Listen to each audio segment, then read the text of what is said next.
This video I'm going to try to figure out why a York furnace won't light that has an LED flashing 3 times indicating a vent or termination problem fault code. So the first thing I will do is twist the two knobs at the top of the panel and remove it so I can read the model number and diagnostic fault code for the 3 flashes I'm seeing through the little window above the panel. Next I will shut the power to the furnace off so I can check to make sure the pressure switches are still working properly, and I will do that by pulling the hose that is connected to the top switch off and inserting the end of a bent paperclip into both of the holes the hose was attached to.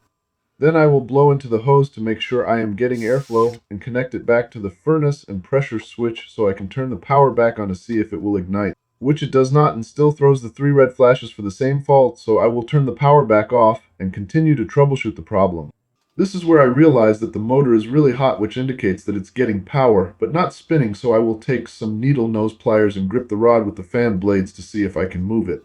And it felt like it was stuck on something, which I seemed to break it free, so I decided to test the pressure switch as well to make sure I could hear it triggering when I blew air in and out of the hose attached to it. So while waiting for the furnace to start, I pulled the end of the hose attached to the furnace off again, and this is the sound I want to hear when testing the pressure switch.